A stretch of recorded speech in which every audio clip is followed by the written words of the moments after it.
Warga Tangguh, gimana kabarnya? Ketemu lagi di podcast Bincang Tangguh.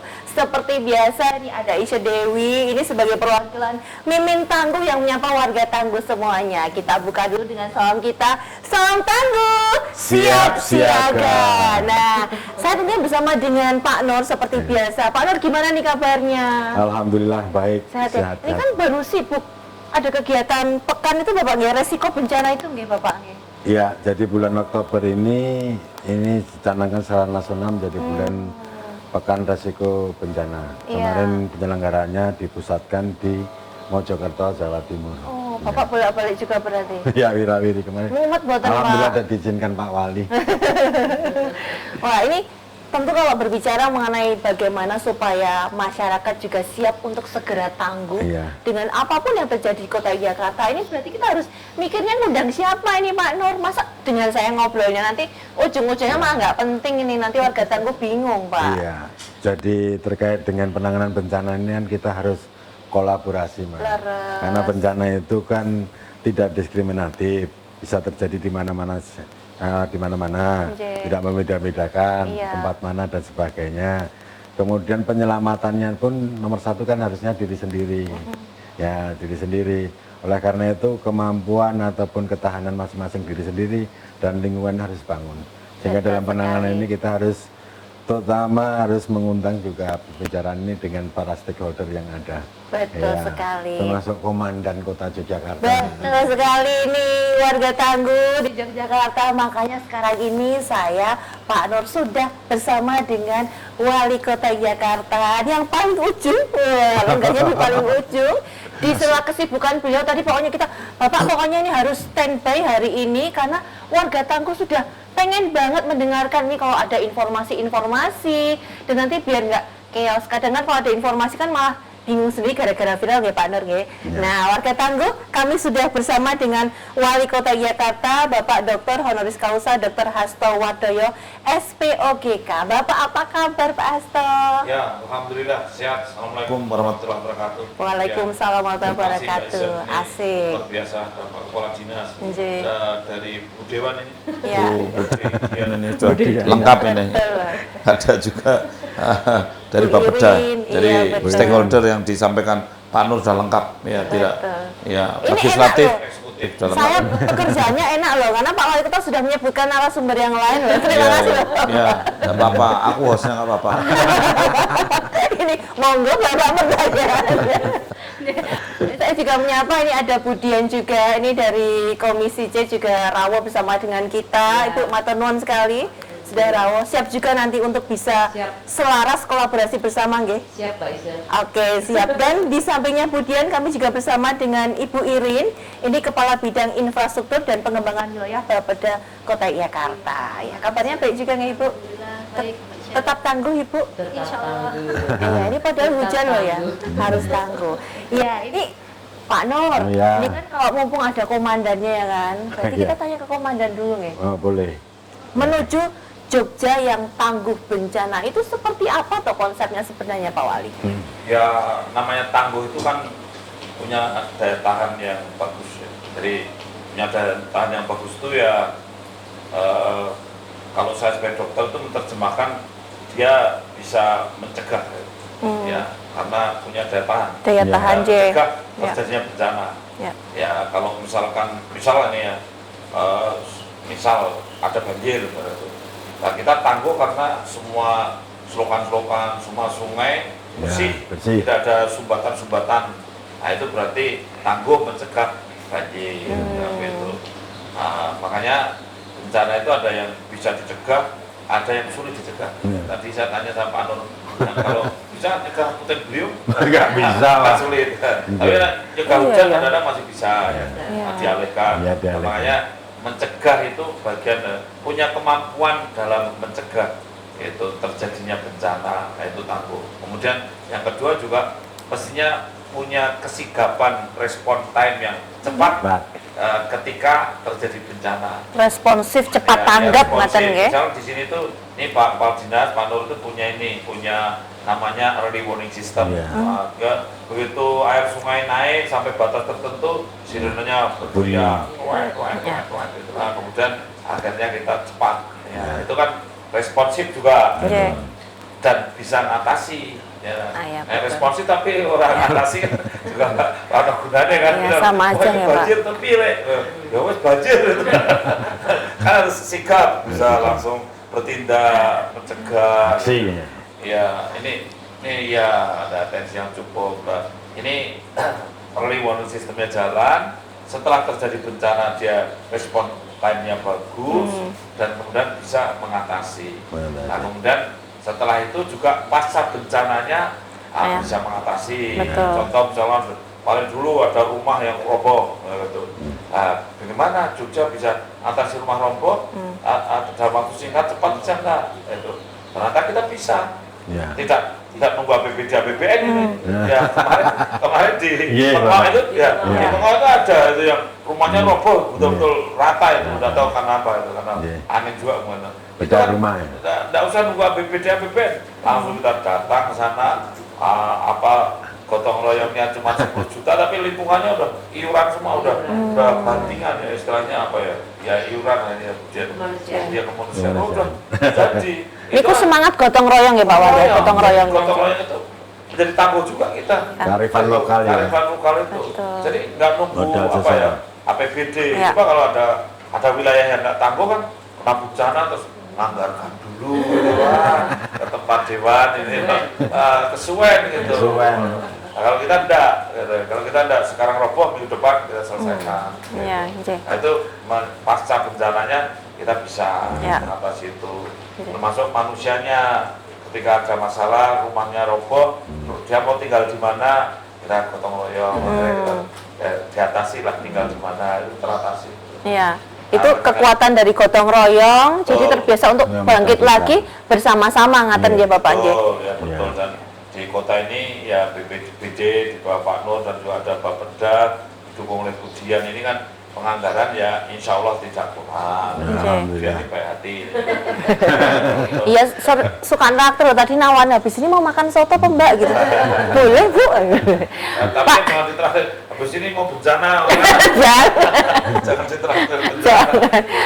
Pak, Asto izin saya bertanya lagi, kalau Bapak ini pada saat belusuan masuk ke kalurahan-kalurahan di kampung-kampung itu, kondisinya real itu masyarakat seperti apa kesiapan mengenai tangguh bencana sendiri ini Ya Bapak? gini, kalau kan di sini tuh ada lorong-lorong ganggang. Iya. Saya sering bayangkan, wah ini omai kebakar, nang dulu itu piye ya? Kalau ini kebakaran terus gimana ya respon kita ini? Nah ternyata di beberapa titik itu sudah ada untuk air itu, Iya. untuk apa namanya hidrannya, Hidran. ada hidran saya cek itu. Hidran kampung, Pak. Hidran kampung. Iya. Jadi di sini ada hidran kampung. Iya. Jadi Ada saya, hidran kampung. ditunjukkan sama Pak RW, Pak. Oh ini di sini ada hidran kampung. Oh, berarti kalau nanti ada bencana, langsung air itu bisa sumbernya dari hidran kampung itu. Karena kebakaran loh, contoh Iya, kebakaran. Itu. Iya. Nah, itu sering saya tanyakan karena saya ngeri juga. Ini gang-gang sempit ini, kalau kebakaran gimana? Gitu. Betul. Ya, betul.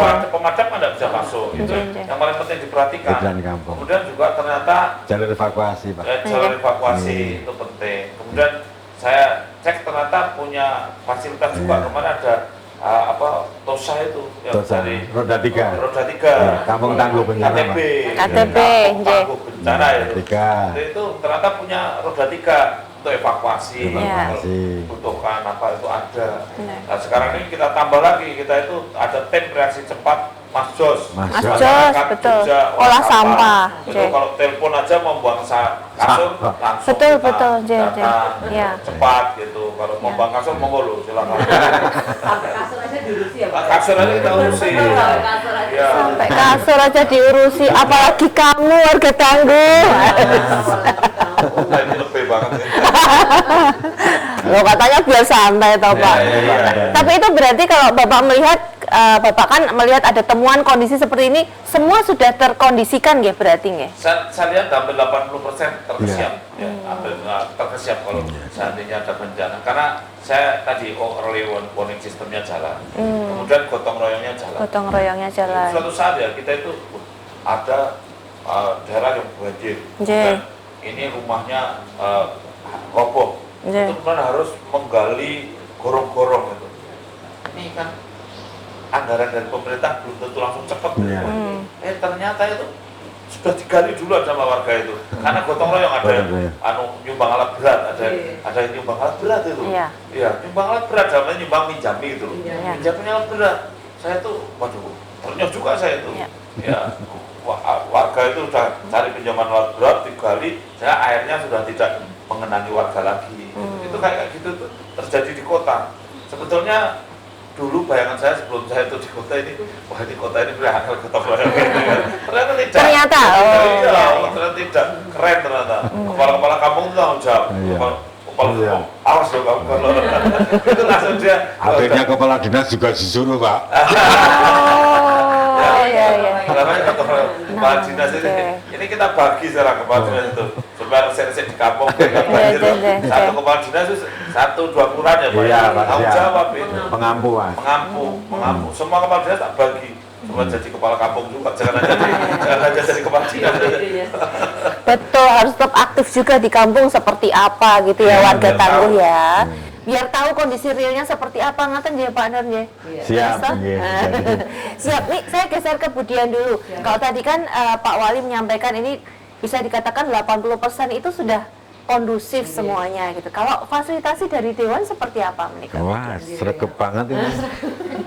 Tiap sosialisasi apa, Pak TB dan sebagainya, selalu hadir beliau. Kolaborasi dengan BPBD sebagai mitra DPRD khususnya Komisi C, gitu. Karena memang kolaborasi atau kerjasama gotong royong itu memang sangat dibutuhkan, terutama kami di DPRD. Fungsi anggaran juga support. Kita jarang mencoret anggaran loh Pak. Iya. Setiap apa yang kita yang sering nyoret anggaran dia. Malah terbalik. DPRD jarang Nyoret tidak mengaksesi anggaran. anggaran. Padahal Eksekutif. fungsi anggaran di DPRD ya Mbak.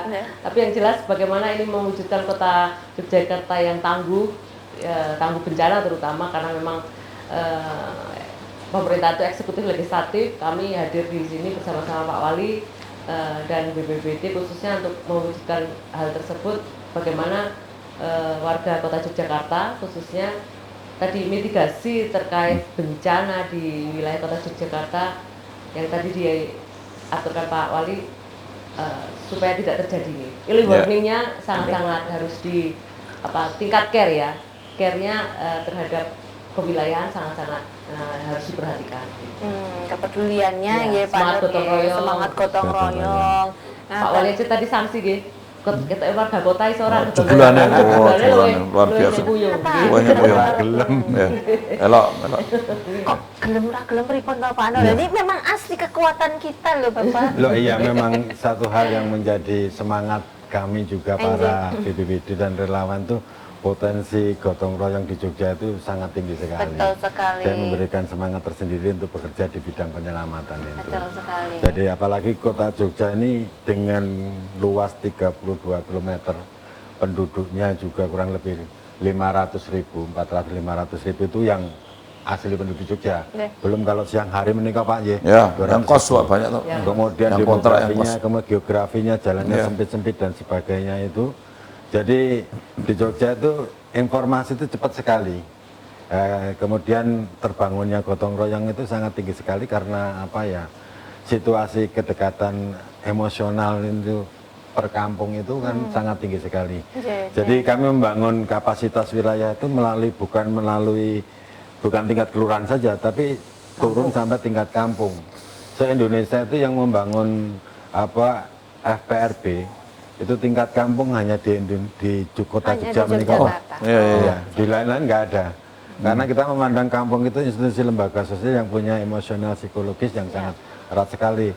Eman-eman kalau di situ ada keratan, ada kegotong royongan, kebersamaan, persatuan tidak diberikan ilmu manajemen risiko bencana. Wah, betul. Jadi harapannya dengan ilmu manajemen risiko bencana ada ketahanan. Betul, Ya, saya apalagi kira ada gitu. kedekatan emosi. Iya. Tapi kalau kita jeda dulu jangan emosi ya warga Tangguh ya.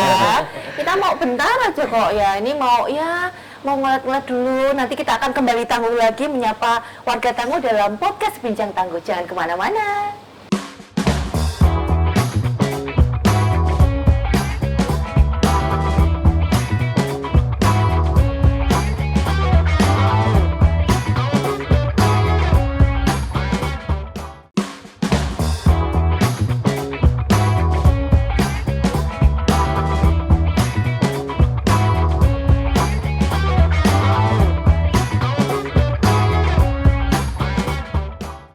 Ya warga Tangguh, kita lanjut lagi yuk, ngumpul-ngumpul sini toh, jangan jauh-jauh biar bisa disimak dengan jelas informasinya.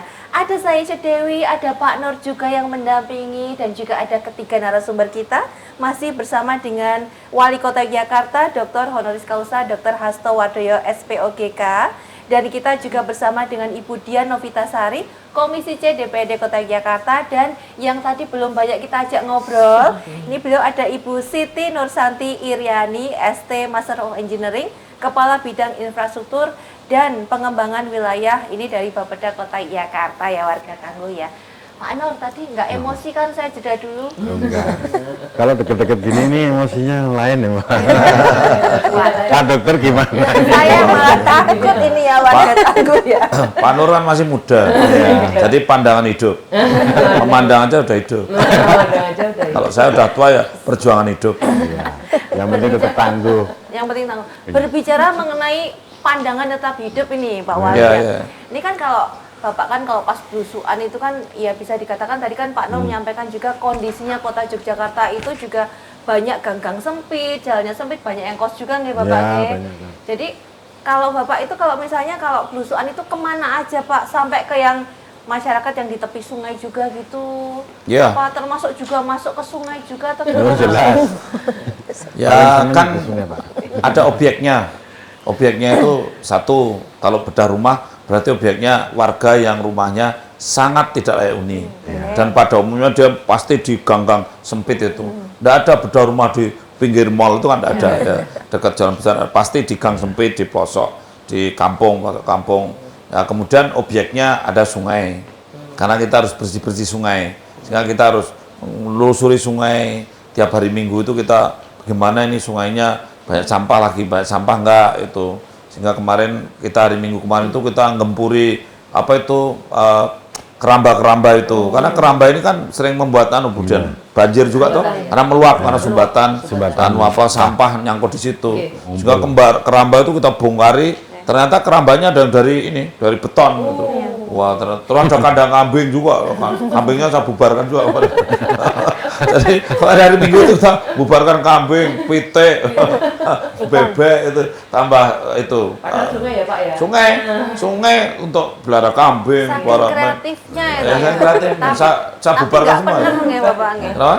Tapi nggak bener nih ngoten niku. Sangat tidak benar karena sungai ini harus dijaga supaya dia tidak terjadi penyempitan dan pendangkalan. Makanya sampahnya hilang, tidak boleh dong sungai dipakai untuk kegiatan macam-macam itu, tidak boleh.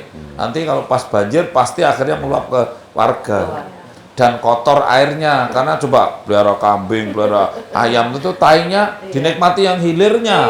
Iya kan kasihan. Yang nampung di sini. Iya, kasihan dong. Yang dulu enak. Iya. Makanya tadi belusuan kita itu ke objek-objek tadi, objek-objek yang bisa menimbulkan bencana, termasuk rumah yang rawan ya kita perbaiki sebelum roboh. Itu kan kalau kita nggak sweeping gitu, begitu angin datang roboh, Itu masih banyak target yang akan didatangi. Oh banyak, di lebih 1.600 lah yang teridentifikasi rumah-rumah yang itu. Jadi saya itu membantu Pak Nur ini supaya nggak jangan sebelum sebelum roboh, saya udah datang dulu. Preventif Bapak. Rumah sebelum roboh sampun sudah saya datangi. Sampah sebelum jadi bencana sudah saya datangi. Sungai sebelum banjir sudah saya bersihkan. Kambing sebelum beranak saya tahu apa. Tugas saya enteng Pak. Iya, betul. Bagi lurung. Iya. Ya betul. Saya ke Bu Irin nih sekarang. Kalau kira-kira dari Bapeda apa yang bisa dikolaborasikan juga untuk bisa bersama-sama mengusung supaya masyarakat Jogja ini tangguh gitu Ibu? Nggih, makasih Mbak Isya. Mungkin pertama itu dari sisi perencanaan dulu nggih sebelum kita ke pelaksanaan. Dari sisi perencanaan itu kan ketika kita merencanakan kita harus juga melihat isu-isu yang ada di tingkat nasional maupun di tingkat global, khususnya kaitannya dengan kebencanaan.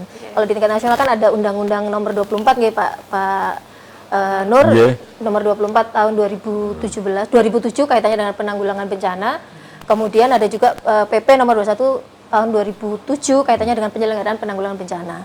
Kemudian di tingkat global itu kan juga ada SDGs Mbak, yang pembangunan berkelanjutan. Kemudian ada juga yang Sendai Framework for Disaster Risk Reduction, itu juga menjadi salah satu kerangka pemikiran kami ketika itu masuk ke dalam perencanaan. Kemudian di tingkat kotanya sendiri kita sudah punya yang namanya rencana pembangunan jangka panjang daerah. Nah, di sana kebencanaan itu menjadi salah satu arah kebijakan transformasi, di mana pengelolaan resiko bencana dan pembangunan kota sebagai kota yang tangguh akan bencana itu menjadi salah satu arah kebijakan transformasi. Masuk ke dalam rencana pembangunan jangka menengah ini kita lebih fokus lagi nih ke pengurangan risiko bencana gitu loh, dengan membangun infrastruktur yang berketahanan, kemudian memperkuat kapasitas masyarakat, dan itu juga menjadi salah satu program strategis beliaunya, yaitu Jogja sebagai kota tangguh bencana gitu Pak. Masuk lagi ke yang lebih detail lagi itu ke rencananya OPD, itu semuanya dibagi sesuai dengan tugas dan fungsinya. Di sana ada pra bencana kan ada mitigasi. Mitigasi nanti mungkin dengan bangunan yang harus berkekuatan bencana, kemudian ada edukasinya, kemudian ada early warning systemnya, kemudian yang pasca bencana tanggap daruratnya pas ketika bencananya itu ada perannya BPBD, ada perannya PU, kemudian yang terakhir RPB, kemudian yang terakhir ketika pasca pemulihan di situ juga kita tidak hanya rehab dari sisi fisik, tapi juga ada rehab sosialnya juga, gitu Pak. Itu jadi semuanya kita sinergikan, kita terintegritas itu dari sisi perencanaannya, sehingga ketika perencanaan sudah terintegrasi, otomatis nanti kolaborasinya berjalannya akan lebih mudah. Perhatian Mbak Isya. Ya, jadi tadi nyambung yang pemulihan ini, kebetulan kita sekarang Pak Wali pemerintahan saya, pemulihan itu diatur, dua bantuan PBB gitu.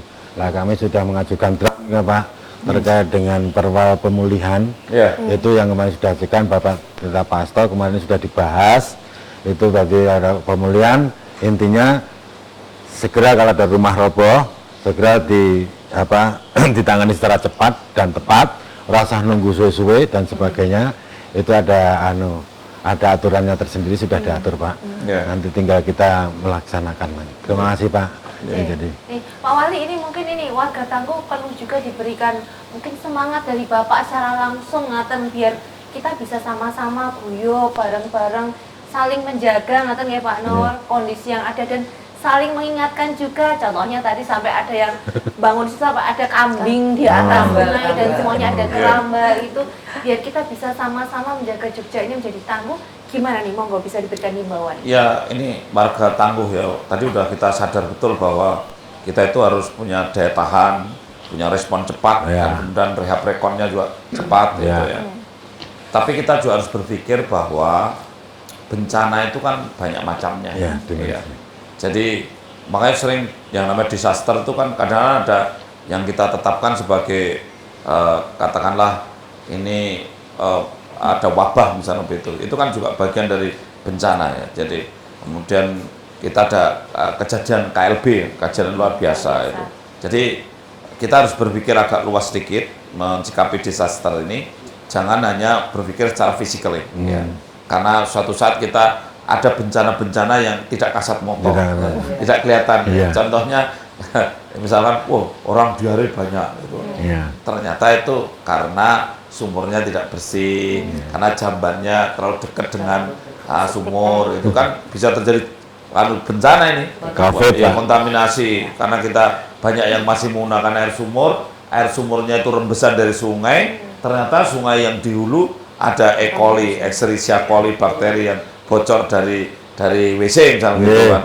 Nah, akhirnya kan kalau yang di hulu itu diare, bawahnya diare semua kan gitu. Nah ini kan nggak kelihatan toh, nggak kelihatan banjirnya, nggak kelihatan rumah robohnya, tapi mencret semua. Nah saya pesan saya itu jangan terlena hanya masalah physically, Iya, tapi betul. yang tidak kelihatan mencemari lingkungan yang membahayakan ini harus diwaspadai. Karena warga Kota Jogja ini masih belum menggunakan air perpipaan. Iya. Masih banyak yang bikin Sumur. bikin sumur sendiri. Nah, ini saya mengingatkan, rawan loh bikin sumur sendiri itu. Makanya tolonglah beralihlah dari sumur sendiri kemudian air perpipaan. Iya. Ini bukan saya tutulan air PDAM, tapi bahwa PDAM itu airnya masyarakat yang sehat, yang kemudian diberikan, bahkan Sudah terkondisikan kan? iya, bahkan saya itu gratisi beberapa warga miskin, kita gratisi loh, pasang itu gratis, tapi tak tawak-tawak ke Surabaya. Nah, makanya ini yang pertama lah, yang kedua tadi ya sungai itu airnya harus dijaga. Jangan pelang-plung.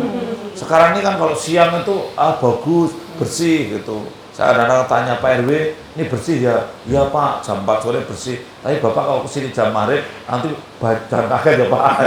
Nah, gimana? Habis maghrib masih ada yang cemplung. Nah ini harus terus ini Budian, kita berjuang terus. Greteh ya, greteh itu ceriwis lah ya. Harus kita banyak mengingatkan. Nah, ini warga Jogja yang tangguh, tolonglah air sungai kita pelihara betul, airnya jernih, pemandangannya bagus, tidak ada kandang ayam, tidak ada kandang bebek, tidak ada ngatur pohon pisang di tengah sungai. Jangan seneng kalau waduh panen gedang di sungai, waduh piye. Nah ini mungkin juga harapan Bapak itu kalau terkait untuk masyarakat, untuk OPD dan untuk industri seperti apa biar bisa bersama-sama ngatur? Ya tadi kalau industri dan juga perusahaan kan sudah kita kondisikan. Contoh hotel misalnya itu. Hotel ini tidak boleh ini ada pencemaran lingkungan dan sungai. Nah, kemarin dulu ada 1 hotel, 2 hotel yang masih ada terindikasi. Ini sudah kita atasi. Nah, kemudian hotel sampahnya selesai. Tidak ada hotel yang membebani sampah di depo. Jadi semua perusahaan itu bisa mengolah sampahnya sendiri supaya tidak akhirnya mengganggu pencemaran terhadap lingkungan itu contoh kepada perusahaan ya. Kalau pada masyarakat jelas tadi. Nah, kepada dinas-dinas ini sudah kita bani semua ini. Tiap hari Minggu tuh gotong royong. Ya, gotong royong sagilir ini. Kalau Satpol PP itu tidak sagilir karena jumlahnya 650, tiap minggu 100 saya keluar. 100 itu bareng resek-resek. Kemarin kita resek-resek di perempatan Pingit ya. Itu mosok kemudian perempatan Pingit kandang ayam blekedet dan orang pinggir daerah daerah titik metropolitan itu. Mosok kandang pitik dan blekedet gitu. Ya kita gerakkan itu. Termasuk resik-resik di lorong-lorong itu kita gerakkan dengan Satpol PP bareng-bareng gitu. Nah ini makanya teman-teman PNS ini, dinas-dinas ini ya semua ngampu wilayah itu. Jadi semua bergerak lah kalau saya. Dan ini merupakan contoh ya warga tangguh ya. Jangan lalu nunggu kapan ya Pak Wali kesini ya. Lah yang penting tuh ini sudah dikasih contoh ya, warga harus bergerak juga. Jadi perilaku. Betul, jadi kebiasaan. Namanya rekonstruksi sosial. Dan ini adalah gerakan rekonstruksi sosial. Merubah perilaku. Bapak masih lanjut dengan kami Pak? Ya tergantung nggak saya itu kan. Ya kan Panipiro. Kita jeda dulu ya, warga tahu kita jeda dulu. Habis ini Bapak masih bersama dengan kita nggih? Saya jam berapa? Takok ki mau. Keribuan lah kita ya. Kamu sudah. Udah stop belum? Sudah. Belum. Kita masih lanjut aja. Enggak apa-apa aman ya. Kita cek dulu nih jadwalnya Pak Wali, Pak Komandan seperti apa.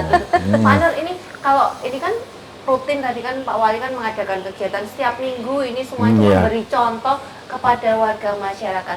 Nah sejauh ini masyarakat sudah mulai ikut melu gitu atau cuma ngevideoin, ngeviralin ya Pak? Ya seperti yang dikatakan Pak Wali itu. Yang paling berat itu merubah rekonstruksi sosial, perilaku masyarakat. Sebenarnya perilaku masyarakat yang baik, yang bagus, yang kontributif, kemudian memberikan suatu daya dukung dalam kebersihan, dan sebagainya itu kan potensi yang sangat luar biasa.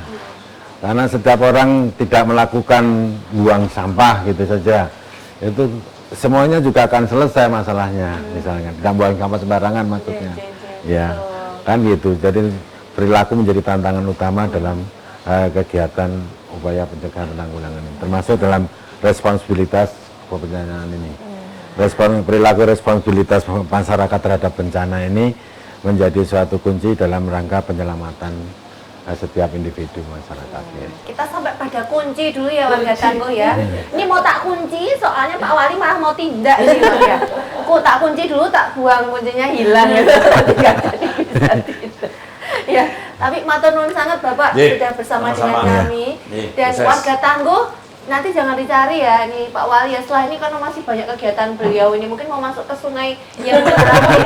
Kita tunggu video viralnya ya. Nanti masih ada Budian, Bu Irin, Pak Nur dan juga saya akan menemani warga Tangguh di podcast Hobinya Bincang keceh. Tangguh. Hobinya keceh. Kita kembali saat lagi. Terima kasih ya.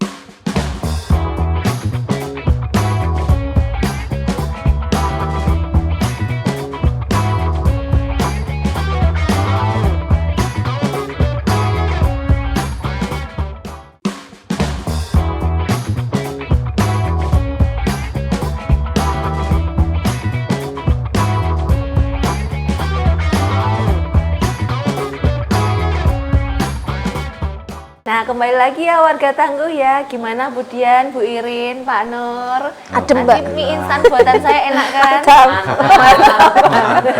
Semua tuh memang indah kalau hanya dalam bayangan.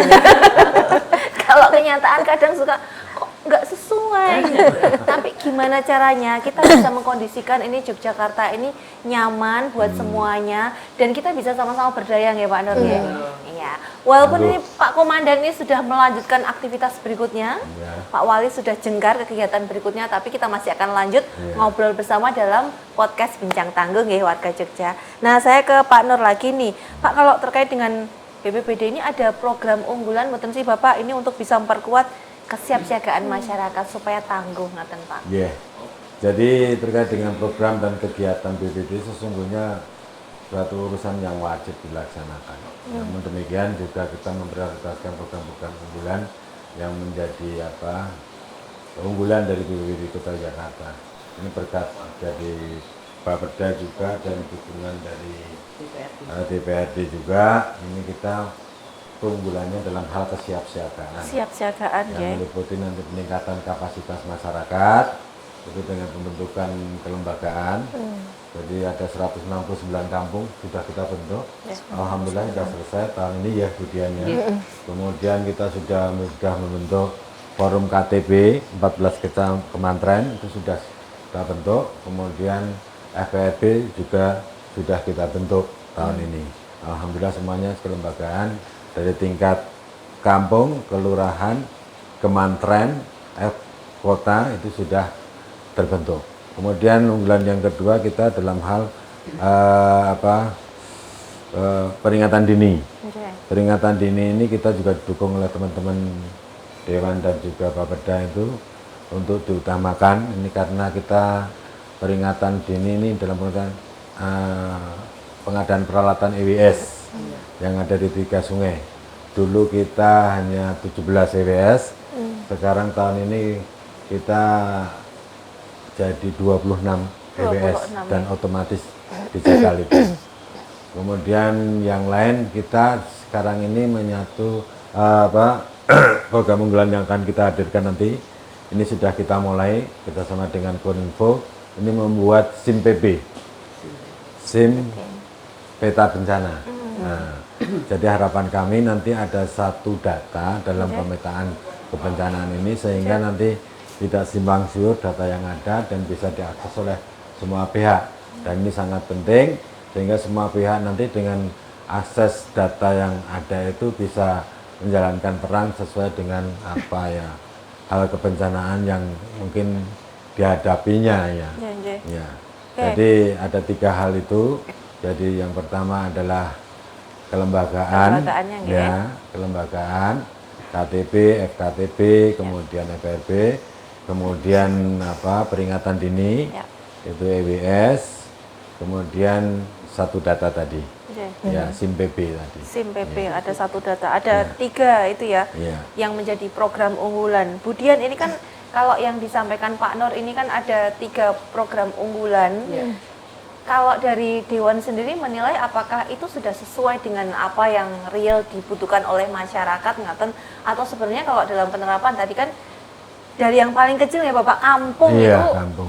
itu kan yang paling emosinya paling Dekat. paling dekat Ikatan gitu loh, emosi. kekuatannya. Ikatan emosional. Ada ikatannya ya warga Tangguh ya. Ikatan emosional secara Bukan psikologis. emosi yang tinggi ya. Ini tanggal berapa tuh ya kalau udah emosi? 28 Sumpah Pemuda. Sumpah tanggalnya Semoga cantik ya ini. Nah itu sudah sesuai kah? Sehingga kan kalau dari Dewan melihat misalnya ada program lagi ini sudah sesuai, maka anggaran akan pas gitu atau seperti apa? Nggih. BPBD ini kan bagian di mana memang Badan Penanggulangan Bencana yang inovasi kegiatan ataupun programnya itu kan beraneka ragam ya. Terutama untuk kami melihat dari sisi pelayan masyarakat yang ada di legislatif, ada beberapa inovasi yang sudah tadi disampaikan Pak Nur, yaitu kampung tangguh bencana yang sudah terbentuk di beberapa wilayah di Kota Yogyakarta, yang harapannya memang tadi kedekatan emosional antar warga itu walaupun relawan ya tidak dibayar berarti ya. Gitu. Relawan tidak dibayar, tapi memang bagaimana pemerintah Kota Yogyakarta melalui BPBD memberikan support sarana prasarana yang tadi disepil Pak Wali, yaitu seperti kendaraan roda 3, senso ya Pak ya, senso yang diberikan kepada kewilayahan, walaupun dan itu sudah sifatnya hibah ya Pak ya, kalau nggak keliru hibah. Jadi harapannya support sistem dalam hal sarana prasarana atau sarpras itu sudah dikolaborasikan untuk warga, untuk kampung tangguh bencana yang terbentuk. Jadi kami di DPRD selama hal tersebut secara tupoksi dapat dimanfaatkan dan bermanfaat untuk kewilayahan ya, kita Support selalu terus. kita akan support terus. Jadi tadi saya sempat Nggak pernah ngendek-ngendek. nggak pernah ngendek-ngendek ya. Bahkan apa nih kebutuhan yang terutama untuk melakukan istilahnya membuat Kota Yogyakarta menjadi kota tangguh bencana itu kan memang tidak hanya sebuah slogan, tetapi memang sarana prasarana pendukung harus benar-benar disupport atau Karena terkait dengan kebencanaan ya Pak Nur, Budian dan juga Bu Irin ya, itu kan. Dewan itu saking mantepnya ada yang jadi ketua KTB juga. Oh, nggih. Iya, Budian nggih. Saking semangatnya saking itu. semangatnya Karena jadi masalah bencanaan ya, warga Tangguh ya. Ini Siap. saya kalau ke Bu Irin nih, ini supaya memastikan agar sustain, berkelanjutan, itu strategi jangka panjangnya seperti apa? Ya Mbak Isya, mungkin yang pertama kita harus tahu dulu nih prinsip pembangunan berkelanjutan apa aja nih. Pertama itu adalah menggunakan sumber daya secara efisien dan bertanggung jawab. Terus menjaga keseimbangan antara pembangunan sosial, ekonomi dan lingkungan. Dan yang ketiga tidak kalah pentingnya adalah adanya partisipasi masyarakat di dalamnya. Kemudian dalam pembangunan berkelanjutan itu ada juga namanya pilar pembangunan sosial, pilar pembangunan ekonomi, pilar pembangunan lingkungan, dan hukum serta tata kelola. Nah, strategi jangka panjang yang akan kita terapkan tidak akan lepas dari prinsip-prinsip itu, Mbak. Yang pertama adalah kita membuat perencanaan yang berbasis resiko. Berbasis resiko seperti apa? Ya kita mempertimbangkan hasil kajian resiko bencana yang sudah dibuat oleh teman-teman BPBD, dan kita juga harus memperhatikan daya dukung lingkungan. Sehingga bagaimana pertumbuhan ekonomi itu tidak bertentangan dengan keseimbangan lingkungan ya Pak ya. Jangan malah menjadi potensi baru menjadi bencana nggih Bu nggih. Adaptif. Iya, adaptif itu. Lalu yang kedua, kita tahu bahwa bencana ini adalah bukan tanggung jawab BPBD aja nih. Meskipun tulisannya Badan Penanggulangan Bencana Daerah, itu adalah tanggung jawab kita bersama.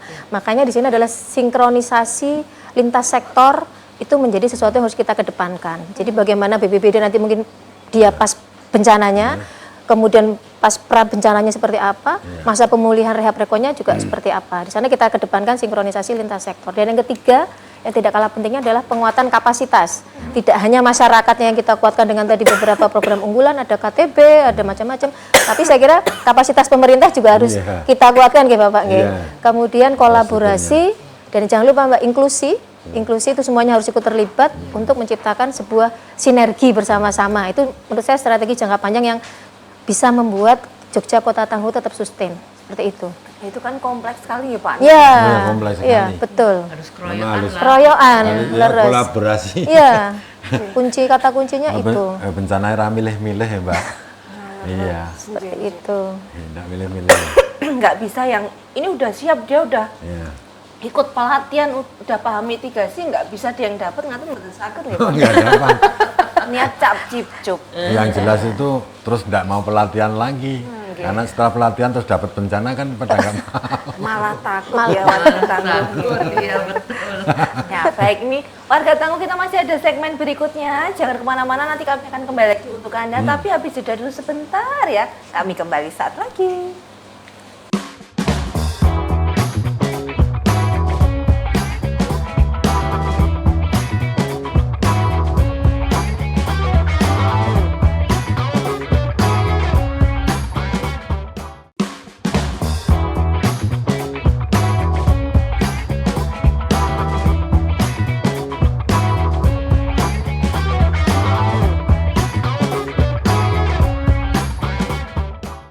Ya warga tangguh matur nuwun loh, masih setia bersama dengan kita di podcast Bincang Tangguh Bencana ya. Saya masih bersama dengan Pak Nur tentunya seperti biasa ini ya. Dan juga ada Bu Irin, ada Bu Dian juga yang bersama dengan kita. Nah ini Pak Nur, ini kan tadi kita sudah diskusi banyak juga ya, sama Pak Wali juga nih segmen-segmen awal. Dan tadi juga terakhir Bu Irin menyampaikan strateginya jangka panjang itu seperti apa agar bisa sustain, berkelanjutan, ngaten kan Bapak. Nah sebenarnya kalau Pak Nur kalau melihat masih ada tantangan apa Pak yang mungkin yang dicatat dari rekan-rekan di BPBD Kota Yogyakarta Pak? Ya segera yang tantangan itu kan bahwa terkait dengan apa kejadian COVID itu kan membuka hikmah kita semuanya. Bahwa yang pertama itu ternyata bencana itu dimensinya sangat luas sekali. Tidak hanya fenomena alam, tapi juga kegagalan teknologi, tapi juga faktor lain yang tidak kita ketahui. Tadi Pak Wali juga ngendika, ana sing iso dicegah, ada yang tidak bisa dicegah dan sebagainya. Artinya itu memberikan hikmah nilai yang sangat luas sekali. Kalau berbicara luas sekali, terus nanti bagaimana cara mencegahnya dan sebagainya itu kan menjadi tantangan yang luar biasa. Maka terkait dengan itu semua kajian risiko bencana terus kita kembangkan dan terus kita lanjutkan. Kemudian yang kedua, tentu bahwa peran masyarakat itu menjadi kunci utama. Peran saya dalam arti kesadaran dan juga perilaku masyarakat dalam hal respon terhadap kebencanaan itu menjadi sesuatu hal kunci penyelamatan. Kalau masyarakat tuh paham, mengerti ancaman apa yang ada di sekitarnya, apa yang terjadi, kemudian cara menyelamatannya bagaimana, insya Allah juga dia akan selamat. Kemudian yang ketiga, tantangan saya kira ya namanya bencana itu harus disiapkan setiap saat nih. Kesiapsiagaan itu harus hadir setiap saat. Oleh karena itu tentu berbagai program kegiatan dalam rangka kesiapsiagaan itu harus terus kita lakukan. Nah itu tidak terlepas daripada anggaran yang ada. Nah, karena sifatnya kebencanaan itu harus multi-yes ya. Harus berkelanjutan ya. Tidak bisa berhenti itu saja. Kesiapsiagaan kan harus terus. Maka ya harus terus nih Mbak. Membina KTP ya harus terus menerus. Outputnya ya gitu. Namanya ya juga siap siaga kan Mbak Nur, siap siaga. Jagan-jagan. Terus-terusan Mbak Dian. Ya, Bu Dewan mohon dukungannya nih kalau.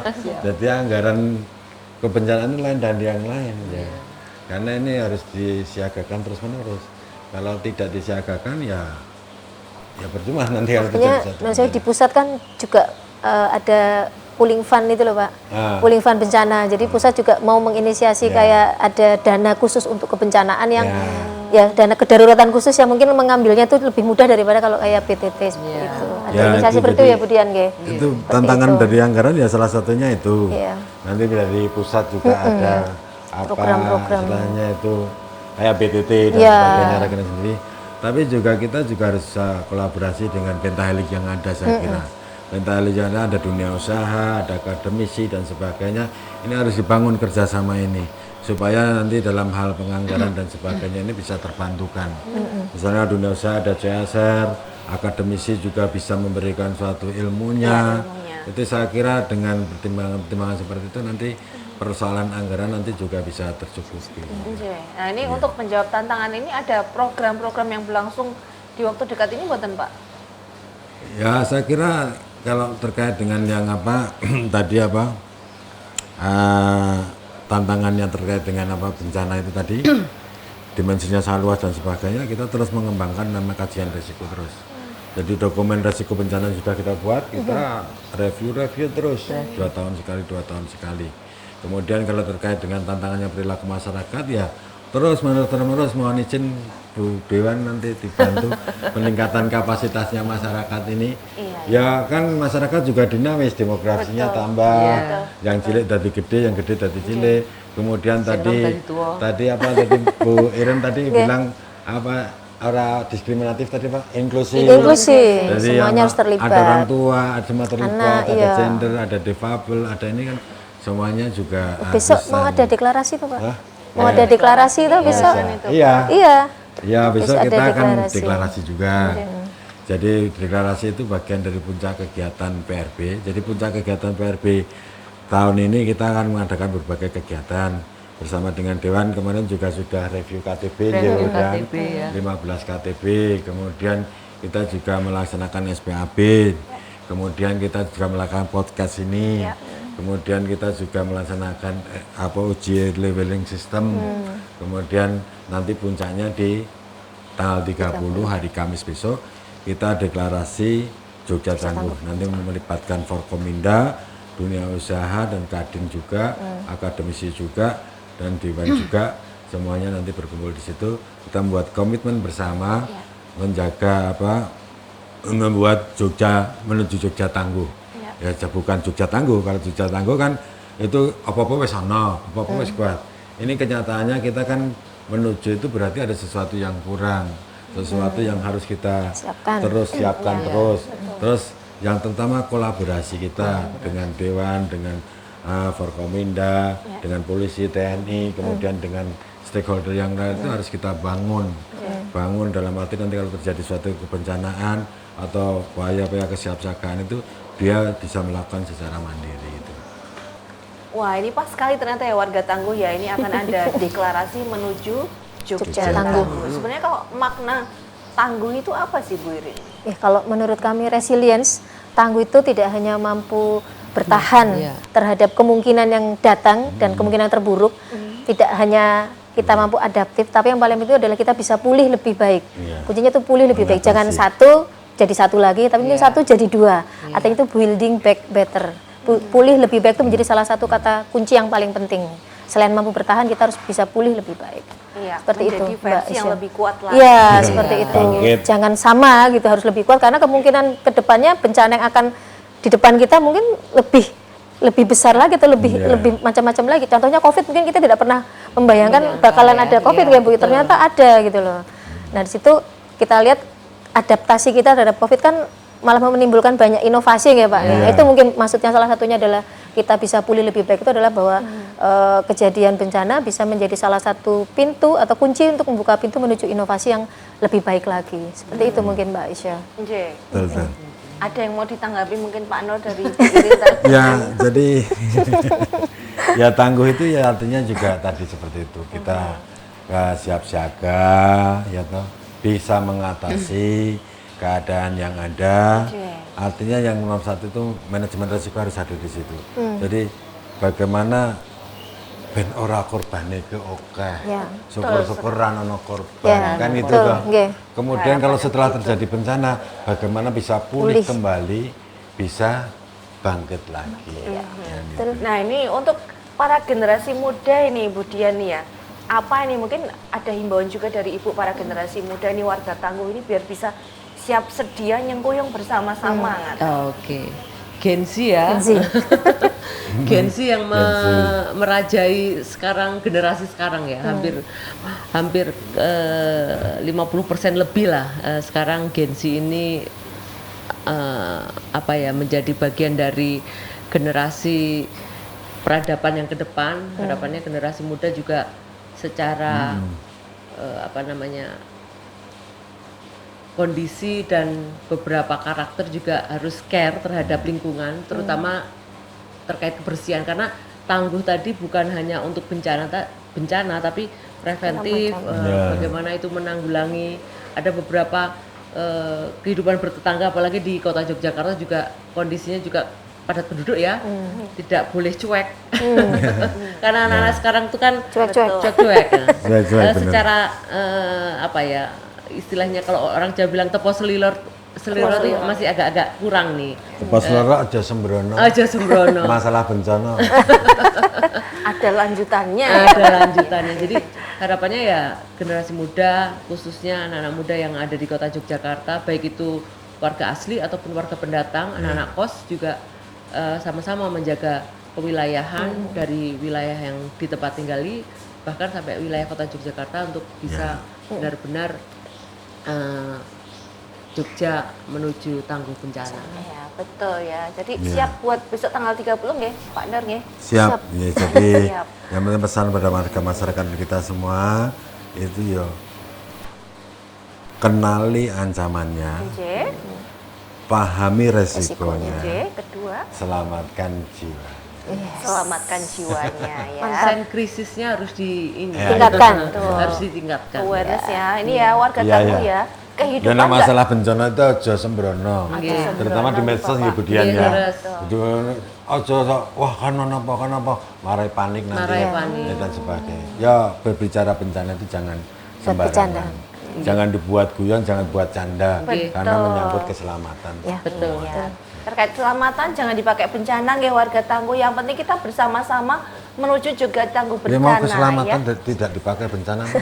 Pripun toh Bapak, apalagi tanggal 30 nanti nggih Pak nggih. Tanggal tua siap bersama ya Pak ya. Karena tanggal tua kita harus menuju harapan tangguh. Ya ini kehidupan nggak cuma ada di sosial media, nggak cuma ada di HP. Warga tangguh jadi lihat sekitarnya ya. Kanan kiri kenali. Sen krisisnya, awarenessnya dengan sesama. Ya sekali lagi matur nuwun untuk Budian, Bu Irin, Pak Nur juga matur nuwun. Terima kasih semuanya. Matur nuwun sudah selalu menyimak podcast kita kali ini. Nanti ditunggu ini ya oleh Mimin Tangguh, ini komentar dari warga Tangguh ini mau menyampaikan apa boleh tuliskan aja. Di-share juga informasi podcast ini biar bermanfaat, biar semuanya kita punya awareness yang bagus untuk Yogyakarta. Kita pamit nggih, Pak Nur. Terima kasih semuanya, teman-teman Budian. Sampai jumpa dan salam tangguh. Siap siaga.